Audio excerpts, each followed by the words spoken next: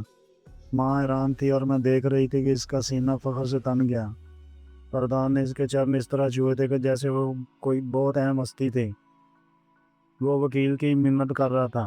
اس نے اس سارے واقعے پر معافی مانگی اور ہم سے اتنی محبت کے ساتھ بات کی کہ جیسے ہم اس کی بیٹیاں تھیں، اور اس نے اپنے ہاتھوں سے ہمیں پالا پوسا تھا۔ مجھے اس کے سوا اور کوئی بات سمجھ نہیں آ رہی تھی کہ پولیس والی دھمکی کام کر گئی اور شاید ہم نے واقعی جنگ میں فتح پائی۔ دیر ہو رہی تھی، ہم نے گھر واپسی کا فیصلہ کیا۔ میرا دل مطمئن نہیں تھا، میں چاہتی تھی کہ مجھے ماں دوری سے تھانہ دکھا دے۔ ماں تھانہ کہاں ہے؟ میں نے اس کا پلو کھینچتے ہوئے اس سے پوچھا۔ بس بہت ہو گیا پورن، پردھان نے معافی مانگ لی۔ ماں نے میری بات سنی انسنی کر دی۔ پردھان اس وقت بولا ہو گیا تھا جب میں نے اس کے ہاتھ ڈالا تھا، اور اب ہم نے اسے اور بھی جھکا دیا تھا کہ اس نے ماں کے اور ہمارے چرن چھوئے تھے۔ کیا وہ اتنا جھک سکتا ہے، وہ بھی ہم جیسے غریبوں کے آگے؟ کوئی گڑبڑ ضرور تھی۔ جیسے ہی وکیل کا گھر نگاہوں سے اوجھل ہوا، پردھان نے میری ماں کی طرف مڑتے ہوئے کہا، جاہل کتی، اس کے لہجے میں نفرت اور زہر تھا، میں تمہیں ایسے نہیں چھوڑوں گا، تمہارے ساتھ وہ سلوک ہوگا کہ ہمیشہ اپنے جنم پر پچھتاؤ گی۔ اس رات کالپی میں اس نے ایک بندر کی طرح اپنا رویہ بدلا۔ پہلے اس نے وکیل کی منت کی اور ہمارے اور ماں کے چرن چھو کر معافی مانگی، پھر ماں کے چہرے پر تھوکنے لگا۔ وہ ایک امیر کبیر زمیندار تھا، 12 دیہاتوں کی لوکل کونسل کا سربراہ، اور ہمارے ضلع کا اہم ترین سرپنچ، اور پولیس کے ساتھ اس کے یارانے تھے۔ غریب پھولن دیوی اور اس کے ملاحوں کا پریوار اتنی ہمت اور طاقت نہیں رکھتا تھا کہ اس کے اپنے علاقے میں اسے لڑائی مول لے سکے۔ وہ گاڑی میں بیٹھا اور اپنے بیٹوں کے ساتھ گاؤں واپس چلا گیا، جبکہ ہم نے پیدل واپسی کا سفر شروع کیا۔ میرے زخموں پر پٹیاں بندھی تھیں اور چوٹی لڑکھڑاتے ہوئے چل رہی تھی۔ جمنا کے کنارے اونچی اونچی ڈھلوانوں پر ہم واپسی کے راستے پر تھے، جہاں اندھیرے میں گدھ ہماری طاق میں تھے۔ جب میں نے پردھان کے ہاتھ ڈالا تھا تو گاؤں کے منافق لوگ کھوکھیا رہے تھے، اور جب میں اسے کھینچ رہی تھی اور بعد میں چھت سے روڑے برتن پھینک رہی تھی تو وہ اسے ایک مزاحیہ تماشا سمجھ رہے تھے اور بہت لطف اٹھا رہے تھے، لیکن بعد میں وہ میری طرف انگلیاں اٹھانے لگے۔ دیکھو اس لڑکی نے پردھان کی کتنی بے عزتی کی، اس نے سارے گاؤں کے سامنے اسے ذلیل و رسوا کر دیا۔ اس لڑکی کو تو کوئی شرم ہے یا نہیں؟ اس وقت میری عمر 15 برس ہو گئی۔ میری عمر کی گاؤں کی سب لڑکیاں بیاہ ہو کر اپنے اپنے سسرال جا چکی تھیں، لیکن ایک میں تھی، ایک آوارہ گائے کی طرح اپنے ماتا پتا کے گاؤں میں پھر رہی تھی۔ میرے ماتھے پر بندیاں نہیں تھی، مانگ میں سندور نہیں تھا، اور میں ساڑی کے پلو سے گھونگھٹ نہیں بناتی تھی۔ مجھے ان ساری باتوں کا احساس بھی نہ تھا، لیکن میں گاؤں والوں کی نگاہوں میں ایک آوارہ اور بدنام لڑکی تھی۔ میں کسی سے منسوب نہ تھی، اس لیے گاؤں کے نوجوان سوچ سکتے تھے کہ جو چاہیں میرے ساتھ سلوک کریں۔ میری رکشا کے لیے کوئی پتی بھی نہیں تھا۔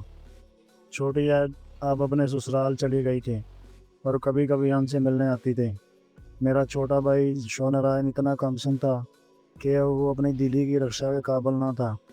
ایک بوڑھی بچی تھی، وہ صرف 5 برس کی تھی، چھوٹے سے گول مٹول چہرے اور بڑی بڑی سیاہ آنکھوں والی۔ وہ ہر وقت میرے پیچھے پیچھے پھرتی۔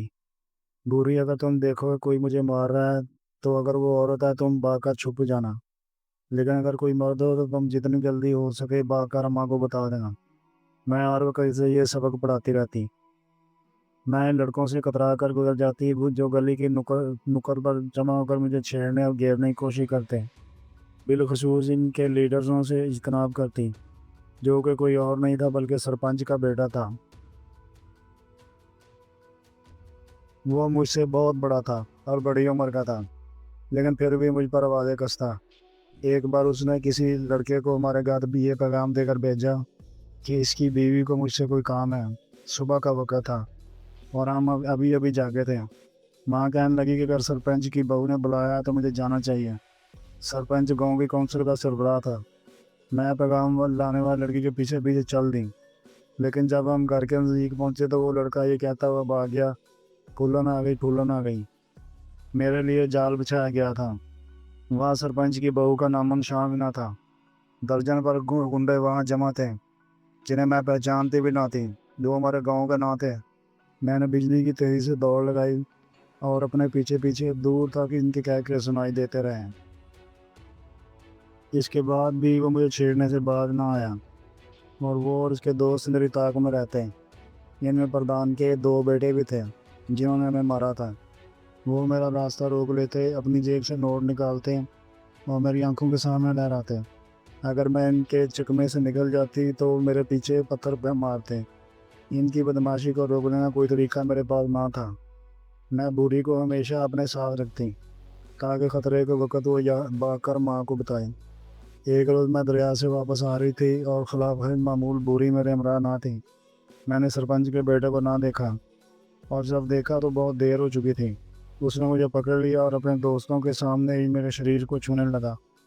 قبل ازیں وہ آتے جاتے مجھ پر فحش آوازیں کستا تھا، لیکن اس بار اس کی آنکھوں میں بدی تھی۔ میری جبلت بتا رہی تھی کہ نظریں خطرناک ہیں۔ میں ڈر گئی اور اسی بدحواسی میں خود کو چھڑانے کے لیے اس کے منہ پر زور سے تھپڑ مارا۔ اس نے مجھے چھوڑ دیا، اور جب میں بھاگی تو اس کے دوستوں نے پیچھے سے پتھر پھینکے۔ مجھے کوئی چوٹ نہیں لگی تھی، لیکن مجھے سخت غصہ تھا۔ یہ ہر وقت کیوں میرے پیچھے پڑے رہتے ہیں؟